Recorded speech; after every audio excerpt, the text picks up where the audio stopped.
ವೀಕ್ಷಕರೇ, ನಟ rocking star Yash ಅವರ ಟಾಕ್ಸಿಕ್ ಸಿನಿಮಾ ಇವತ್ತು ದೇಶಾದ್ಯಂತ ಅದ್ದೂರಿಯಾದ ರಿಲೀಸ್ ಅನ್ನ ಕಂಡಿದ್ದು, ನಟ ರಾಕಿಂಗ್ ಸ್ಟಾರ್ ಯಶ್ ಅವರ ಫ್ಯಾನ್ಸ್ ಗಳ ಜೊತೆಗೆ ನಟ ದರ್ಶನ್ ಫ್ಯಾನ್ಸ್ ಗಳು ಕೂಡ ಸಾಕಷ್ಟು ದಿನಗಳ ನಂತರ ಥಿಯೇಟರ್ ನತ್ತ ಬರ್ತಿದ್ದಾರೆ ಅಂತಾನೆ ಹೇಳ್ಬೋದು.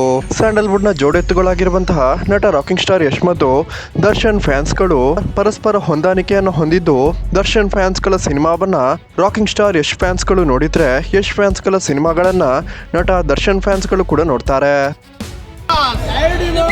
ನಾವು ದರ್ಶನ್ ಸರ್ ಅಭಿಮಾನಿಯಾಗಿ ಕನ್ನಡ ಸಿನಿಮಾಕ್ಕೆ ಪ್ರೋತ್ಸಾಹಿಸುವ ಉದ್ದೇಶಕ್ಕಾಗಿ ನಾವು ನೋಡಿದ್ದೀವಲ್ಲ, ಜೋಡೆತ್ ಅಂತ ಹೆಸರು ಪ್ರಸಿದ್ಧಿಯಾಗಿರೋಂಥ ದರ್ಶನ್ ಹಾಗೂ ಯಶ್ ಅವರ ಸಿನಿಮಾ ನೋಡೋಕ್ಕೆ ನಾವು ದರ್ಶನ್ ಅಭಿಮಾನಿ ಅಂತ ಪ್ರೋತ್ಸಾಹ ಕೊಟ್ಟಿದ್ದೀವಿ. ಸೊ ಟಾಕ್ಸಿಕ್ ಸಿನಿಮಾಗೋಸ್ಕರನೇ ಕಾಯ್ತಿದ್ದಂತಹ ನಟ ದರ್ಶನ್ ಫ್ಯಾನ್ಸ್ಗಳು ಸಾಕಷ್ಟು ದಿನಗಳ ನಂತರ ಇದೀಗ ಮತ್ತೆ ಥಿಯೇಟರ್ನತ್ತ ಬರ್ತಿದ್ದು, ಕಿಕ್ಕಿರಿದು ನಟ ಯಶ್ ಅವರ ಟಾಕ್ಸಿಕ್ ಸಿನಿಮಾವನ್ನ ನೋಡ್ತಿದ್ದಾರೆ ಅಂತಾನೆ ಹೇಳ್ಬಹುದು.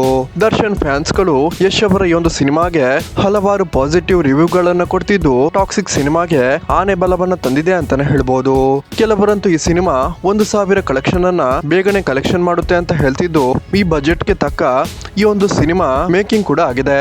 ಸೊ ಯಾರೆಲ್ಲ ವೀಕ್ಷಕರೇ ನಟ ಯಶ್ ಅವರ ಟಾಕ್ಸಿಕ್ ಸಿನಿಮಾ ನೋಡಿದ್ದೀರಾ ಅಥವಾ ಟಾಕ್ಸಿಕ್ ಸಿನಿಮಾ ನೋಡೋದಕ್ಕೆ ಇಷ್ಟಪಡ್ತೀರಾ, ಈ ವಿಡಿಯೋಗೊಂದು ಲೈಕ್ ಮಾಡಿ ಮತ್ತು ಈ ಸಿನಿಮಾದ ಬಗ್ಗೆ ನಿಮ್ಮ ಅನಿಸಿಕೆಯನ್ನ ಕಮೆಂಟ್ ಮಾಡಿ ತಿಳಿಸಿ.